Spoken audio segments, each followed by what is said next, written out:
ang katiyakan sa paninirahan. Halos lahat naman po ang problema. Nagawa ka ng isa pa. Lahat tayo, nasa informal settler po tayo. Tapos number 2, trabaho. Yan, ang trabaho kasi marami sa atin na walang mga trabaho. Hindi lang sa atin, pati sa mga anak din natin. Tapos kaalaman, ang regarding po sa kaalaman, ito yung kaalaman sa edukasyon. Pag may trabaho ka, may salapi. Pag may edukasyon ka, may salapi. Edukasyon, ito yung nagkakaroon tayo ng kaalaman.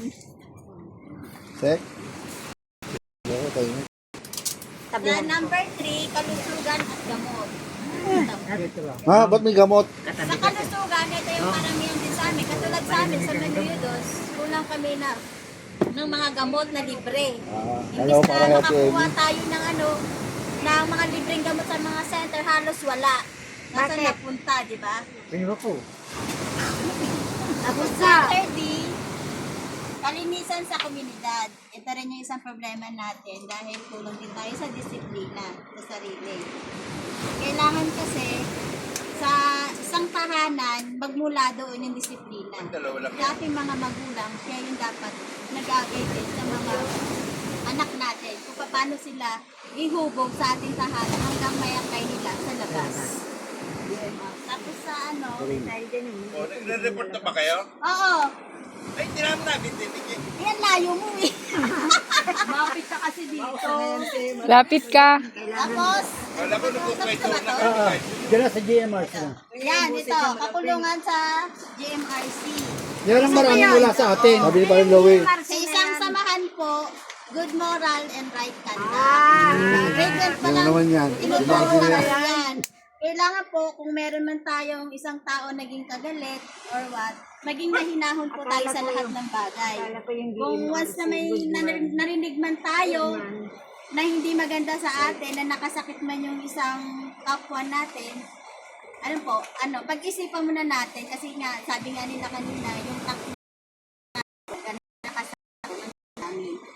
Kasi merong mga tao na may balat sibuyas, parang gano'n. Diba?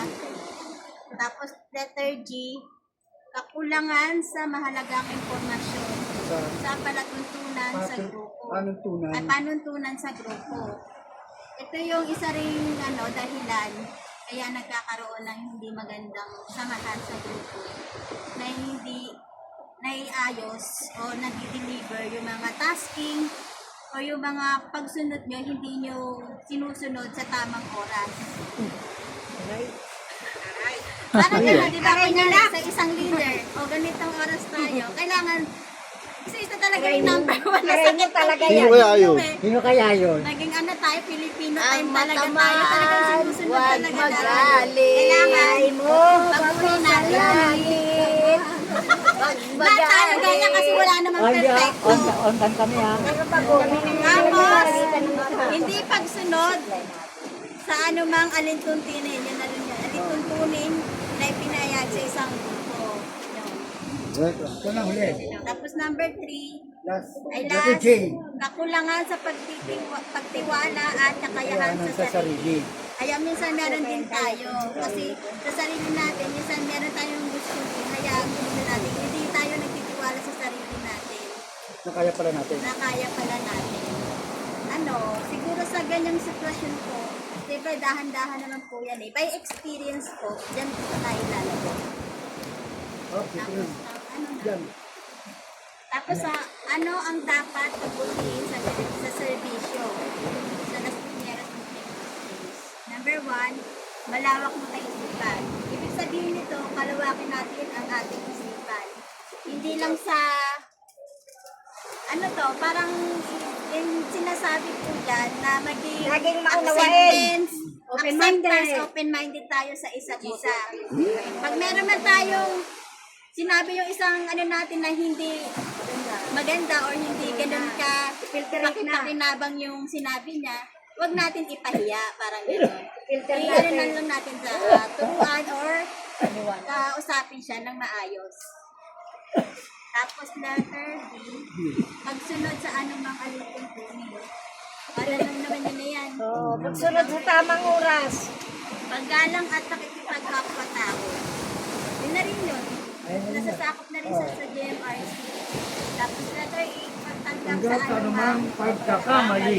Yun o. Yun yung number 1 din. Huwag natin, sa isang grupo po, kailangan yung pride natin, ibaba rin natin.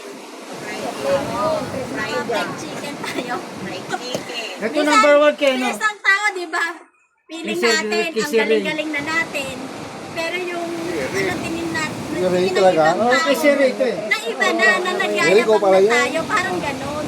Bababa ka sa tres. Pero wag ganun maging ganun yung isipan natin na maging Wag yung negative artist. tayo sa isang kasamahan natin. Ang G. Bato Pag sa may langit. napagkasundo ang Pagkasunduan. usapan, maging Punctual at maging transparent. At transparency. Transparency is the best policy. dito, sa usapan na to sa isang grupo po, yan.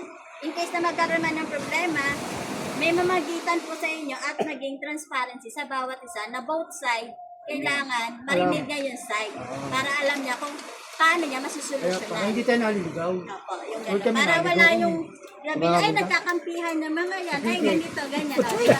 Para maiwasan natin yan. Kapunta tayo ng tabo.